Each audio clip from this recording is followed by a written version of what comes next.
Hey, and welcome to the Short Stuff. I'm Josh. There's Chuck. Jerry's here sitting in for Dave, and this is Short Stuff. Giddy up, tally ho, let's go. Let's make sure this one doesn't blow. Ooh, saucy. Thank you. A curse upon your house. A pox upon you then, jerk. I would never write a curse tablet for you, my friend. No, nor would I. I mean, like, I would even think that would go without saying, because it's just such a jerk move to write a curse tablet against somebody if you think about it.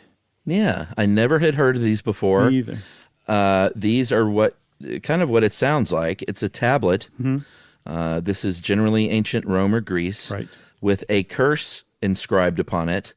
And you would generally inscribe this curse after somebody's death, right? Not necessarily. Usually, though. There's a famous one in Pompeii that somebody affixed to a tomb. So you could do it after death. And what you were essentially saying, do you want to read that one? Sure. You ready? I'm ready. And this comes to our friends from HowStuffWorks.com and ancient Rome and ancient Greece. Stranger, stay a short while, if it is not too troublesome, and learn what to avoid. This man, who I hoped was a friend of mine, brought prosecutors to me, a.k.a. persecutors, sort of? No, I think literal prosecutors. I think he sued him. Oh, okay. Prosecutors to me. And, oh yeah, sure. And instigated proceedings. I am grateful to the gods and my innocence, I am free from all trouble. He who deceived us, may he not receive the penates, which are the household gods, nor the underworld. Right. So what this guy who cursed this other person's tomb was saying is, this guy's a jerk.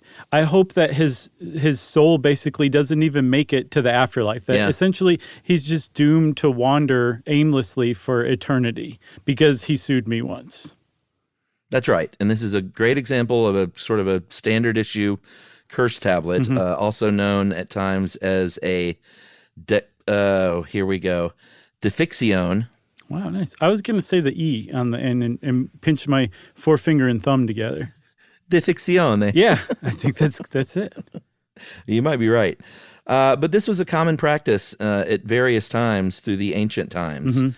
And they were not necessarily always written on the same thing. Sometimes it was papyrus. Sometimes I believe they found lamps and pieces of clay and things like that. It kind of depends on how much money you had.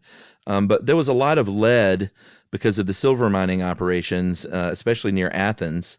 And so lead turned out to be a really great sort of permanent thing that you could carve something on, and apparently looks really cool when carved upon. Yeah, there's somebody interviewed in the How Stuff Works article that said, you know, when you write on it, when you carve it, it has like this kind of like silvery line that really kind of pops, I guess, against like the dullness of the oxidized lead.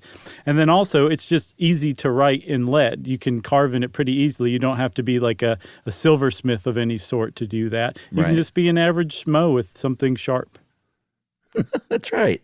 There was a historian, too, they talked to that said that it kind of came and went throughout history, but it interestingly was like a real fad and then went away really quickly each time that happened. It wasn't like a gradual rise and fall. They described it as sharp spikes in popularity. Yeah, and I saw that it was the time that it popped up was somewhere around like 500 BCE to maybe 350 BCE is when it first starts. And if you'll remember, Chuck, from our bicameralism episode, that's about the time people got their brain, their consciousness in order and started to get superstitious because the gods had abandoned them. Interesting. I think so, too. I wonder if this has anything to do with that. Yeah, I mean, sure. It might have just been part of that time, you know? Yeah, why not? Julian Jaynes' hypothesis wasn't scientific. I can add to it any way I like. All right, so let's... It's very smug the way he said that. I liked it.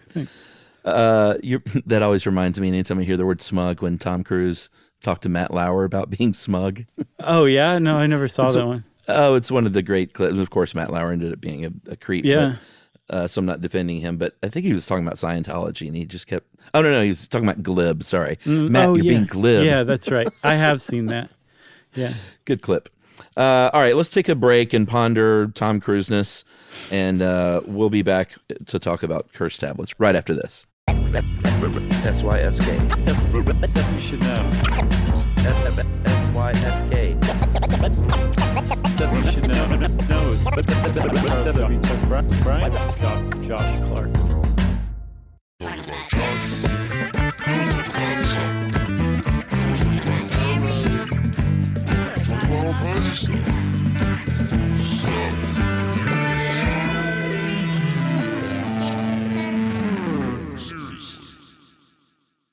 So one of the things that people seem to do, and this was like when they were in fashion, when curse tablets were in fashion, everybody was into them.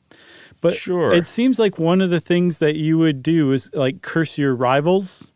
Sometimes your rival in politics, your rival in business. I think some people cursed the rival chariot teams to their favorite chariot teams, which is neighbors. Really lunkheaded, but it just goes to show people have been lunkheaded for thousands of years, right? There's always been lunks. Yeah, your neighbors, especially if you have some sort of dispute, anyone who takes you to court, and then also people who are romantic rivals to somebody you like. I saw one that basically said, may, I think, Helen be bound when she tries to flirt with or have sex with, the dude that I like, whatever his name was, I don't remember. And that basically she was saying, like, please, gods, intervene and keep her from being able to perform in the sack with Aristophanes, let's say. Yeah. Who I'm now hoping was a man. Or Romulus, by the way, smells bad and has a small pee-pee. Yeah. But the whole thing was that you were basically calling upon the gods. You were invoking the gods to do something bad to this person that you did not like. Yeah. And so as you would imagine, if you had a lot of money, you were probably more educated. You could probably spell and write these things yourself. But if you were wealthy, you probably paid someone to do it, maybe beautifully. But like you said, all stripes did it. So if you didn't have a lot of money, that may have been one like on a shard of clay. And you would you may not be able to read or write. So you would go to a magician. And these magician, how it was described in this How Stuff Works article, were like contract attorneys. Right. And they would kind of give you a template and have blanks and, say, fill in the blanks with like, who's your grievance? What's his name? And what was the grievance? And then they would sort of fill this thing in Fred Flintstone style. And apparently there were times even where they found some examples of these where the name or the grievance was so long that they had to kind of squish it in. And on these template forms, which is really funny if you think about it. Yeah, and also it sounds like an ancient Mad Lib, but magic Mad Lib, basically. Yeah, exactly. So these things got so popular and so widespread that in some of the curse tablets, they'll find like clauses that say, and if the other person finds out that I've cursed them and they try to reverse curse me, then I am rubber and they're glue in that case, and their curse will bounce off of me and stick to them instead. Right, and they would say, what is rubber? I mean, let's just step back for a second, Chuck. We're essentially talking about the same thing. A curse tablet and saying, I'm rubber and you're glue is basically the same thing. I just think we should point that out. Yeah, and it's funny. I do need to poke a little fun at this article because I didn't include it I should have included it so you could have a laugh too. Sure, I need a laugh. Deleted it. God, I need a laugh. At the end, it was talking about where these things kind of when they fell out of popularity. And it's like, well, some argue that even though they don't do it anymore, our society is still very much like this. And just take a look at Twitter, a sort of modern version of a curse tablet. I got a laugh. Yeah, thanks, not bad. Man. Yeah, I guess I kind of. Yeah. Yeah. I think they were cursing Twitter just then. Another thing, too, is there was a person interviewed that said that they were like a magical arms race because there'd be curses, counter curses, amulets, like the evil eye, or the eye of Osiris, maybe? The very famous like amulet or symbol. That was worn to ward off curses. Like, I think that was the rubber that you would wear so that the curses would bounce off of you. Oh, like I'm looking at you, buddy. Basically. And then that's it. Curse tablets gone for the better. Short stuff Yes. out. Stuff You Should Know is a production of iHeartRadio.